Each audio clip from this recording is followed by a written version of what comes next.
So demo reels can be an incredibly daunting process. It can be a difficult process. And unfortunately, sometimes it's left till the very last minute to come up with these because you're told, hey, now you got to get a job. So I just wanted to put together this quick little video for some tips and tricks that can help you out in a few ways along the way. Some are meant to be delivery and presentation of your reel.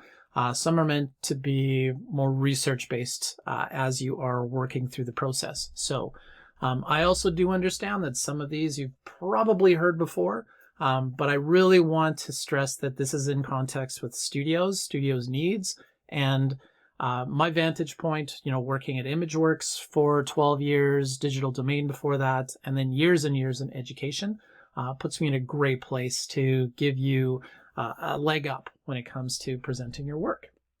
So let's get started. So first and foremost, what you want to do is you want to start with this title card. Now everybody's like, yeah, it's just a title card.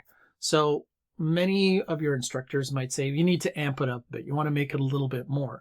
So I would struggle against that a little bit because your title card should be simple. The one on the right, which is literally, here's the name of the individual, here's what they do, and here's some contact information. Black on white, white on black, perfect. Anything more than that starts to have the reviewer question why you had so much time to do a pretty title card when you could have been spending that time doing amazing work, right? See how this goes? So it's a fight, right? Because you're going to go through the project, you're going to want to put your best foot forward, but honestly, doing this is going to frame you as much more of a professional artist than trying to do some fancy animation or augmenting it in any kind of way. So title card, super simple, who you are, what you do. Done. All right. So the role that you're achieving, which is the other aspect of that title card, is also something that I stress be very clear about. Do not necessarily say, hey, I'm a 3D artist or I'm a generalist. Especially in the large studio system, this isn't necessarily what they're looking for. Unless a job description specifically asks for a 3D artist or a generalist, they're going to struggle for where to put you. So even though you may perceive yourself in that way, you may see yourself as very much a 3D artist and a generalist, understand that that's not how the studios work. We need to see a high level quality of work in a certain area, not across 5 or 6 different areas. Do understand that, as a modeler, you like to texture. As a rigger, you might like to do a little bit of CFX work, so on and so forth. But try to ensure that, you've established on your title card, this is what you do. The very next thing that you show me in your reel should be that work, nothing else. All right. So keep that in mind. Be very, very clear on what you feel that you are the most professional artist at, and go for it. And this goes along with it as well. Make sure that the work that you're showing is relevant to the job that you're seeking, as well as also starting to look at the relevance towards the studio, right? What kind of work do they actually do within that role? The work that I've depicted here, the animation on the left, it's fantastic animation. It was really, really well done. However, if you haven't looked at the work that the studio itself is putting out, then in this case, 2D animation, as good as that 2D animation is, you won't get a job at that studio if they don't do 2D animation. So it's okay to have a depth of work in your reel, but the majority of the work should be specific to style, maybe not stylistically, but at least aesthetically the right technical vantage point. So not 2D animation in this case, but 3D animation. If you were a modeler, you wouldn't submit sculpts to a studio, right? Because that's not necessarily how we deliver work. So why would you do it with 2D animation, right? Be familiar with the software that is being used in the studio. So if you're going for feature film, final renders, final comps are not necessarily done in Unreal Engine. So the software that you focus on for your reel should also align with the studio needs, which kind of brings up the whole aspect of, know what studios are looking for. Understand that, ImageWorks in the bottom left-hand corner, which works on a number of animated features as well as visual effects. They have a broad sense of who they like. There's just a lot of different styles and a lot of different artists that they need. So when you submit a reel or a resume and you are declined or you don't get the job, don't take it personal, because your work probably is amazing. But the issue here is that it doesn't align with that show's particular needs, right? Or stylistically where the show's going. Don't for a second think that, a lot of people in senior roles will look at your work and just try and find that diamond in the rough. There are those that will, but for the most part, we're just trying to find people that align with an overall studio aesthetic, right? So think that through. Like, understand, if you're passionate about working at DNEG, do some research. Find out what movies they work on, right? You probably won't know what they're currently working on, but you can find out what they did work on. Watch them, see how they've, see how it was actually, how it came across, right? This is something that you should be doing at the beginning, right? When you are coming up with the project ideas, right? That's essential. When you're presenting it, I would also recommend looking at a studio's sizzle reels, right?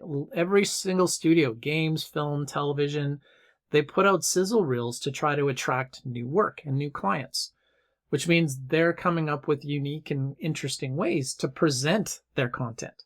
So take a page from their book and, present it well like they do.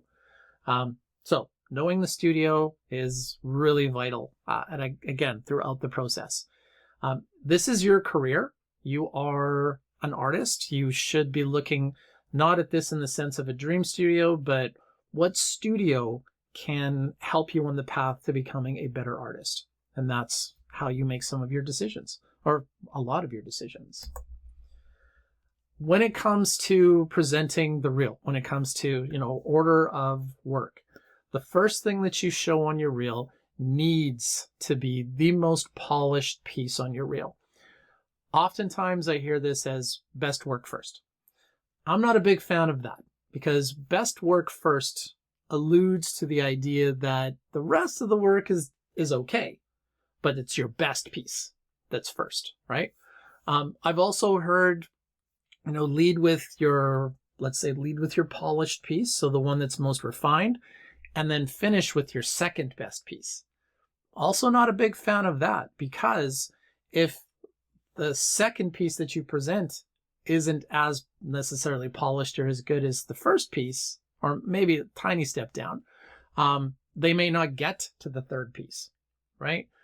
People who are watching your reels are the busiest, in some cases the most disorganized people you will ever meet. Time is money. They don't have a lot of either, and they're going to race through these reels. There's so much that goes into it. So always, always, always lead with your most polished piece, meaning polished in terms of your role. Polished animation, not final polished lighting. Okay, very, very important to distinguish that. But you got to leave a great first impression. It should be short, right? Your reel should be as long as it needs to be. In all due respect, if you have one really great piece, animation-wise, that's all you show. Don't try to hit a magic number, a magic predefined number that somebody said, oh, your demo reel right here, aim for 30 to 60 seconds. I get so many people that will submit reels, or that submitted reels to the internship programs, that were bang on 60 seconds. Like, it was down to the nanosecond. Boom, came in. But the work wasn't all great, right? So look at your great work. Then from there, decide how long your reel should be. Never the other way around. Animation reels, for film quality animation, you're lucky if you're getting to a 30-second reel, right?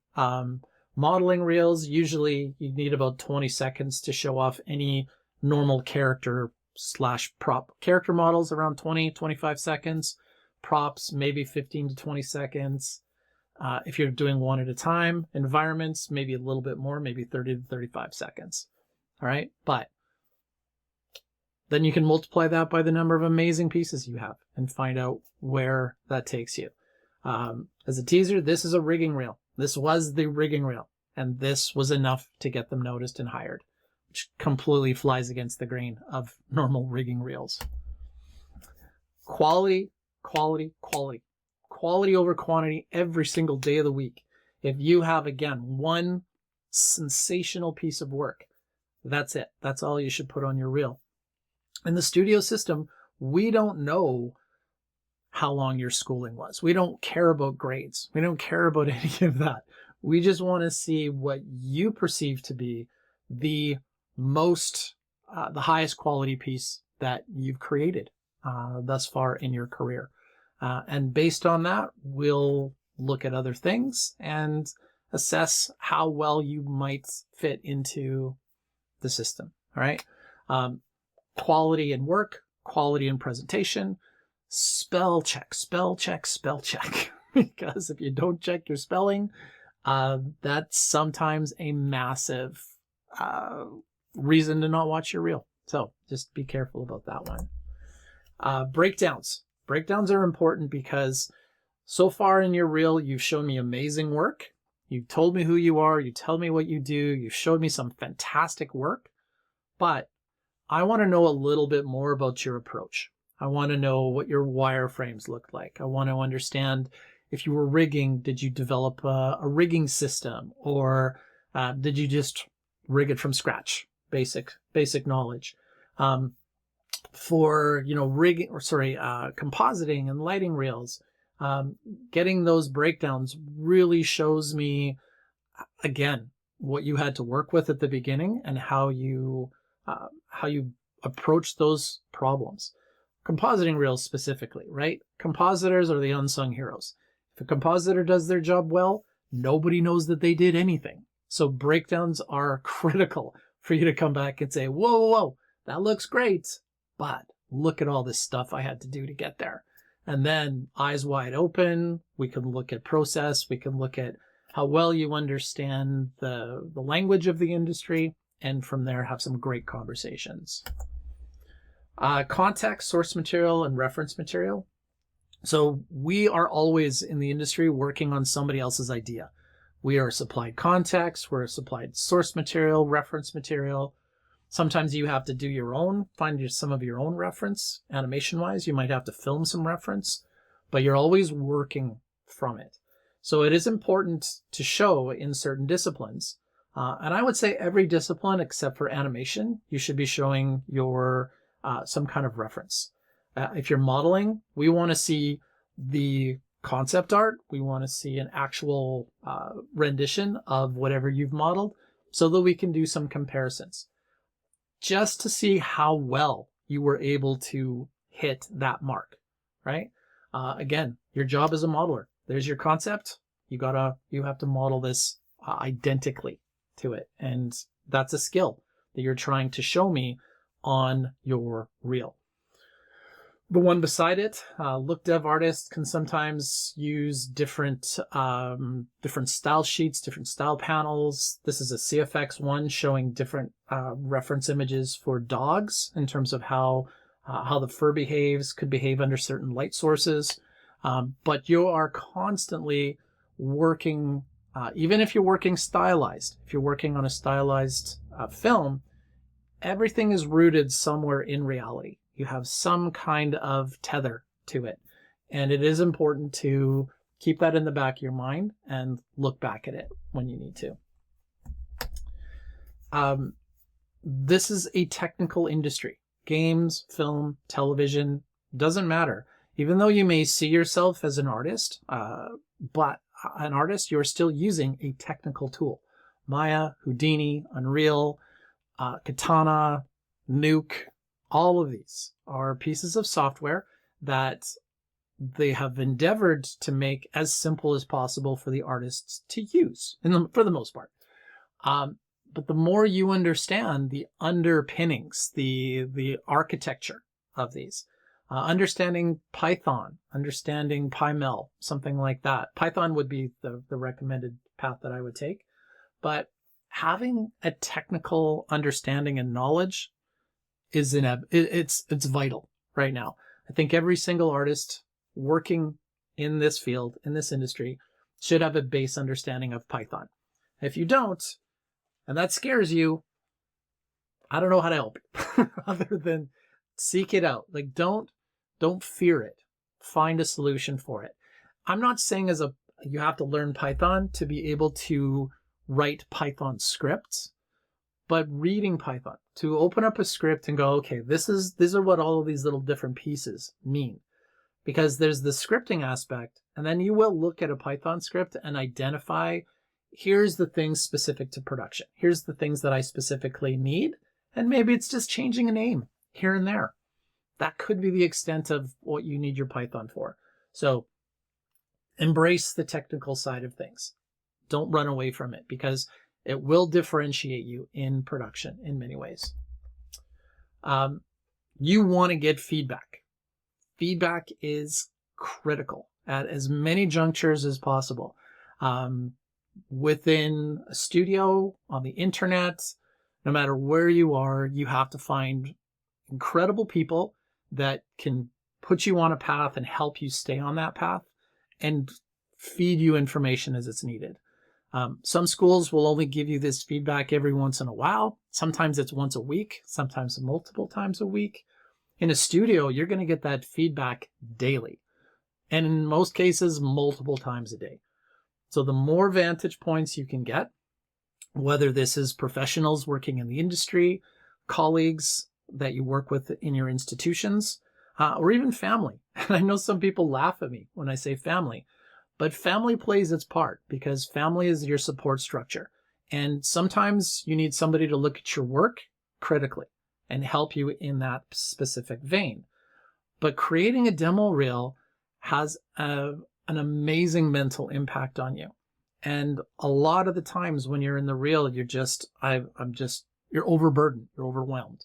And having that one resource that you can go to and just feel good about what you're doing is amazing. All right. So getting feedback is essential. Understanding who that feedback is coming from and their motivations is just as important. All right. So speaking of feedback, this has just been a snippet of what I talk about in a course that I have on my website, which is adeptarts.com. So for further information, I've got about a 2-hour course that I go through these topics in much, much more depth and detail. There's also opportunities to reach out to me, and I do offer some services in terms of checking out reels, offering feedback.